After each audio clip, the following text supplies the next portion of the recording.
Olá, gente linda! Este é o Vozes da Cor podcast, uma produção da Credidoze através da Política Nacional de Equidade e Educação para as Relações Étnico-Raciais e Educação Escolar Quilombola, PNERQ, e dos Agentes de Gestão da Inovação Educacional, AGIS.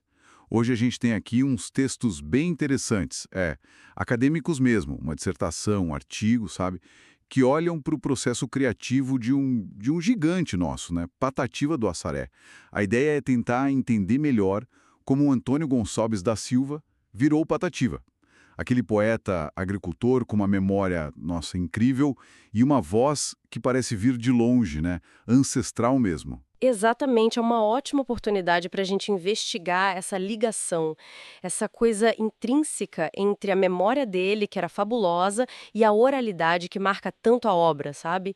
E, claro, a conexão profunda com o sertão. Perfeito. Então vamos começar por aí. Essa memória. Os textos falam que era algo quase sobre-humano, né? Chegam a comparar com o Funes do Borges. Isso, e com outras figuras históricas que conseguiam, sei lá, recitar textos enormes de cor. É impressionante. Ele criava os poemas inteirinhos na cabeça. Primeiro na cabeça. E o ponto fascinante que os estudos destacam é que essa memória não era só um depósito, um arquivo, sabe? Era o lugar da criação mesmo, o ateliê dele.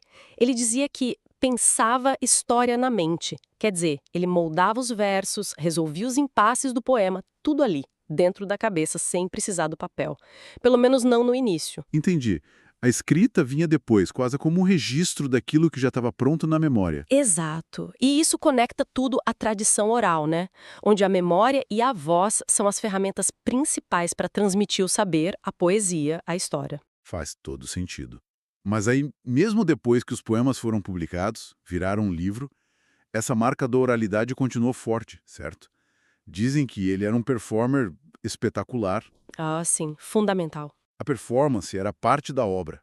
Os relatos descrevem assim como a voz dele, que normalmente era meio anasalada, ganhava uma força, uma impostação, e o corpo dele, que era franzino, parecia crescer, ganhou uma dimensão quase mítica quando ele recitava. Nossa. A performance atualizava o poema, sabe? Dava vida nova cada vez. A escrita ajudou, claro, a garantir que a obra ficasse, que alcançasse mais gente. Mas ela nunca anulou essa força da palavra falada, que nasceu com ele. Essa convivência, essa tensão dinâmica entre oralidade e escrita é chave na obra dele. E é interessante que os textos mencionam que ele usava a declamação até em entrevistas.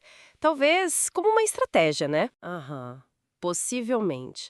Para ganhar tempo para pensar, ou para dar mais peso ao que ele dizia. Era um recurso dele. Muito bom.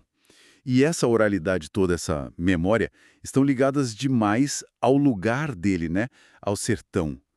Tem aquela frase famosa, Para toda parte que eu olho, vejo um verso se bulir. é linda, né? Linda e diz tudo. O sertão para ele não era só um pano de fundo, era a fonte de tudo. Uma ligação visceral, é o que os estudos apontam. Para ele, parecia que lavrar a terra e fazer poesia eram parte da mesma coisa, do mesmo processo vital.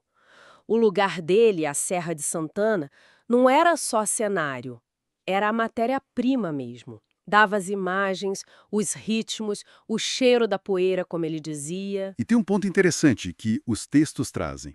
Essa poesia dele tão ligada à terra, quase ecológica, veio muito antes disso virar moda, né? Exatamente, muito antes das discussões mais atuais sobre ecologia e meio ambiente. Já estava tudo lá de forma muito orgânica. E essa conexão com a terra se reflete também na linguagem que ele usava, imagino. Os textos analisam bem essa coisa dele usar tanto o linguajar matuto quanto a norma culta. Sim, e com uma maestria impressionante. A escolha pelo falar matuto, pelo linguajar do sertanejo, não era por desconhecimento da norma culta, de jeito nenhum. Era uma escolha consciente. Uma escolha estética, política, talvez? As duas coisas, eu diria. Era uma forma de dar autenticidade, de validar a voz do homem do campo. E ele estava seguindo uma tradição, né, de poetas como o Catulo da Paixão cearense, o Zé da Luz, que ele admirava. Então era uma ferramenta mesmo. Ele sabia exatamente quando usar cada registro para conseguir o efeito que queria. Perfeitamente. Dá para ver isso claramente comparando um poema como Maria Gulora, que é bem no linguajar matuto, com um soneto mais formal como Reforma Agrária, que usa a norma culta. Ele dominava os dois códigos. E essa voz tão autêntica, fosse no matuto ou no culto, ele usava para falar de temas duros, né? A seca, a injustiça social, a reforma agrária. Sem dúvida, a poesia dele tem uma dimensão social de denúncia muito, muito forte. Isso é um ponto central nos estudos sobre ele. A gente pensa logo em A Triste Partida, que o Luiz Gonzaga gravou e imortalizou, né?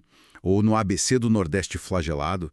São poemas que mostram a realidade nua e crua do sertanejo. Exato. Ele se via mesmo como um porta-voz, um advogado dos oprimidos, era a palavra que ele usava. E essa postura deu a ele uma autoridade, um respeito imenso. Ele virou um mito, né? Recebeu o título de doutor honoris causa e tudo. Sim, virou um mito em vida. Mas os textos fazem questão de ressaltar que ele nunca perdeu a humildade, sabe? Continuou sendo o agricultor ligado às suas raízes. Olhando para tudo isso que a gente conversou, fica bem claro que chamar o Patativa só de poeta popular é pouco, né? É redutor. A obra dele parece ir além disso. Com certeza, é uma obra que consegue essa coisa rara de unir o local e o universal, a tradição oral e a escrita, a simplicidade da vida rural com a profundidade das questões humanas. Justiça, amor, terra, saudade, tudo está ali. A grandeza dele, como as fontes sugerem, está justamente nisso, em dar voz à memória coletiva, à alma do povo dele, com tanta força, tanta beleza e autenticidade. Ele se torna um clássico por isso. E isso deixa a gente pensando, né? No mundo hoje tão digital, tudo tão rápido, tão efêmero, qual é o valor de uma memória que nem a dele? Uma memória que cria e que guarda as coisas de um jeito tão orgânico, tão ligado à terra, à voz, à pessoa. Fica aí a reflexão. Este foi mais um episódio do Vozes da Cor Podcast. Aqui todas as cores têm voz. Até a próxima, galera.